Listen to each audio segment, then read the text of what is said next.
नमस्कार प्रिय साथियों, मैं हूं आचार्य श्रीधर खंडल और आप देख रहे हैं नक्षत्रवेद.com का मासिक राशिफल कार्यक्रम। इस मासिक राशिफल कार्यक्रम में मैं बात करने जा रहा हूं गुरुदेव बृहस्पति के आधिपत्य वाली राशि मीन राशि। यदि आपका मीन लग्न है, मीन राशि है, तो दोनों ही परिस्थितियों में आप इस कार्यक्रम को देख सकते हैं। और एक विशेष सूचना, ये जो कार्यक्रम है यह गोचर पर आधारित है। यह आपकी कुंडली का, आपके जन्माक्षर का, आपकी जन्म पत्रिका का विश्लेषण नहीं है, इसलिए बुद्धिपूर्वक इस कार्यक्रम को देखिएगा। तो चलिए सबसे पहले बात कर लेते हैं ग्रहों की गोचर में अभी क्या व्यवस्था बनी हुई है। सूर्य की बात करें तो मेष राशि में चल रहे हैं, 14 मई तक चलेंगे और वृषभ में 14 मई के को चेंज करेंगे, गोचर वृषभ में करने लगेंगे। 17 मई तक मीन में रहेंगे मंगल, उसके बाद मेष में चले जाएंगे। बुध वृषभ में चल रहे हैं, 10 मई को वृषभ में वक्री होंगे, 12 मई को अस्त हो जाएंगे, 30 मई को उदय होंगे और 3 जून को मार्गी हो जाएंगे। गुरुदेव बृहस्पति 13 अप्रैल से ही खुद की राशि मीन में चल रहे हैं, यानी आपके लग्न में रहेंगे। शुक्रदेव जो हैं वो 27 अप्रैल 2022 से मीन में चल रहे हैं, ये भी आपके लग्न में रहेंगे। 23 मई को ये चेंज कर लेंगे, मेष में चले जाएंगे। शनिदेव जो हैं वो कुंभ राशि में चल रहे हैं, अपनी राशि में 29 अप्रैल को इन्होंने गोचर किया था और ये 4 जून 2022 को कुंभ में वक्री हो जाएंगे। राहुदेव जो हैं वो मेष में चल रहे हैं और केतु जो हैं वो तुला में चल रहे हैं। ऐसी परिस्थितियां गोचर में ग्रहों की अभी बनी हुई हैं। ठीक है, तो इस परिस्थिति के आधार पर, इस गोचर के आधार पर सबसे पहले आइए बात कर लेते हैं कार्य क्षेत्र की, क्योंकि आदमी काम करेगा तभी आगे बढ़ेगा। तो सबसे पहले कार्य क्षेत्र के मामले में नौकरी की बात करते हैं। नौकरी करने वाले जातकों के लिए काफ़ी अच्छा यह महीना दिखाई देता है। दसम भाव के स्वामी बृहस्पति के प्रथम भाव में शुक्र के साथ लग्न भाव में युति करने से महीने का जो पूर्वार्ध होगा वो बहुत ही ज़्यादा अच्छा रहेगा। बृहस्पति जो हैं वो आपके कर्म के कारक हैं और वो आपके लग्न में विराजमान है। बहुत ही अनुकूल समय है, जो भी आप काम करेंगे उसमें सफलता मिलेगी। बड़े अधिकारी, बॉस आदि से आपके अच्छे संबंध होंगे।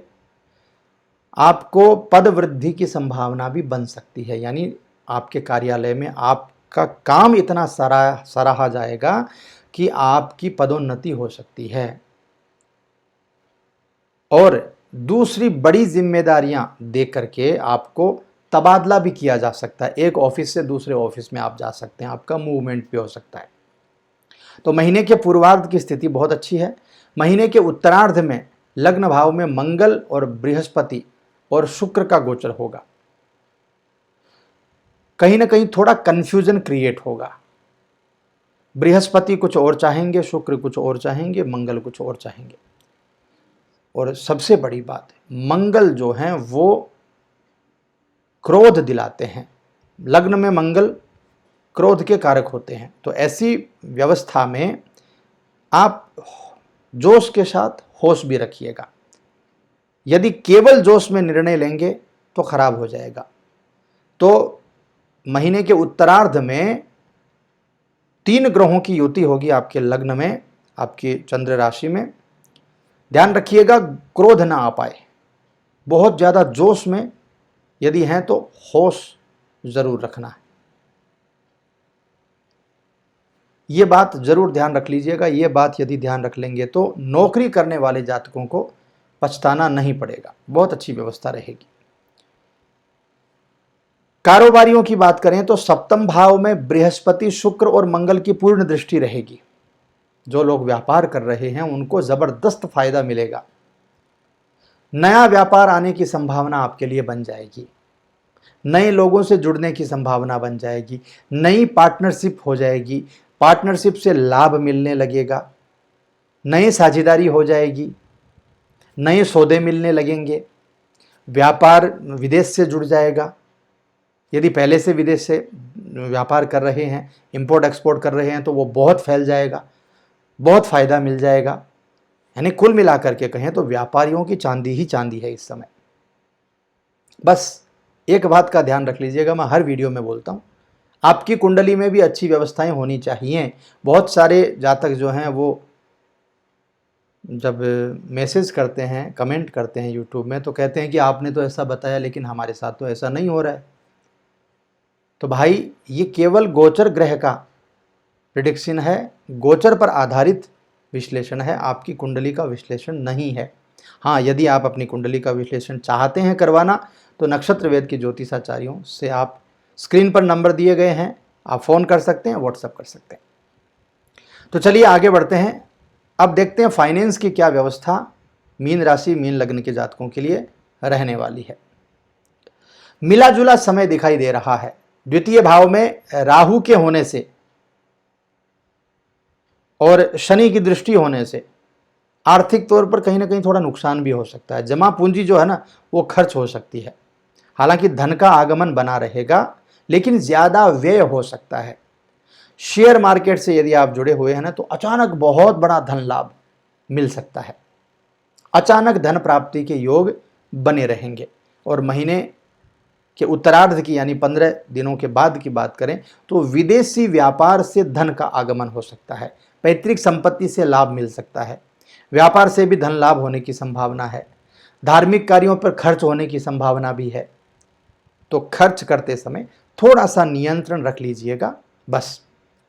बाकी फाइनेंस की व्यवस्था बहुत अच्छी है। और एक चीज़ जो बहुत ज़्यादा ज़रूरी है वो बता दूं, बैंक से यदि लोन लेना है, लोन के लिए अप्लाई कर चुके हैं तो थोड़ा सा इंतज़ार कर लीजिएगा, थोड़ा सा रुक जाइएगा, अच्छा रहेगा आपके लिए। आगे बढ़ते हैं, स्वास्थ्य की बात करते हैं। स्वास्थ्य की दृष्टि से सामान्य समय है।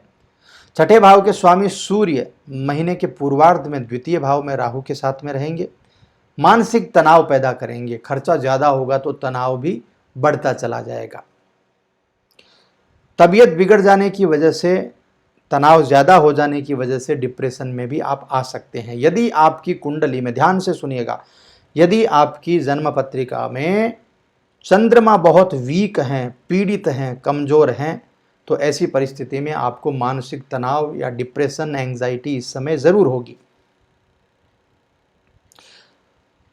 बहुत ज़्यादा दोस्ती यदि आप रखते हैं किसी के साथ, एरू गैरू नत्थु खैरू कोई भी यदि आपका दोस्त है, बहुत बड़ी मित्र मंडली है ना, तो थोड़ा सा उनसे भी दूर हो जाइए। क्योंकि उसमें कुछ लोग ऐसे होंगे जो आपका फ़ायदा उठाने की कोशिश करेंगे। रात को सोने का समय, सुबह जागने का समय, नियमित व्यायाम, पौष्टिक भोजन, ये सब चीज़ें चालू कर दीजिए। फिजूल का नेगेटिविटी मत रखिए बिल्कुल भी। अच्छी जगह पर घूमने के लिए जाइए, अच्छे लोगों के साथ रहिए। और एक बात जो बहुत ज़्यादा ज़रूरी है, जो व्यक्ति आपको सपोर्ट करता हो, मॉरली सपोर्ट करता हो, उस व्यक्ति के साथ में रहिए। मित्र मंडली बड़ी होने का ये मतलब नहीं कि आप जो आपका फ़ायदा उठा रहा है उसके साथ में रहें। जोड़ों का दर्द जिनको रहता है, जिनको आर्थराइटिस की प्रॉब्लम है, उनको परेशानियां बढ़ जाएंगी अभी। और यदि कोई किसी प्रकार की का गुप्त रोग है, पेशाब से संबंधित कोई बीमारियां चल रही हैं पहले से, तो जल्दी से उसका इलाज करवाइए। सेहत का ध्यान इस समय ज़रूर रखिए क्योंकि सेहत बहुत अच्छी नहीं है। चलिए आगे बढ़ते हैं, बात करते हैं प्रेम जीवन और वैवाहिक जीवन की। प्रेम जीवन के मामले में समय अच्छा है। पंचम भाव पर बृहस्पति की पूर्ण दृष्टि है। प्रेमी के साथ बड़ी अच्छी बातें होंगी। ज्ञान का आदान प्रदान होगा। घूमने फिरने का मौका मिलेगा। कुल मिलाकर के बहुत अच्छी व्यवस्थाएं हैं।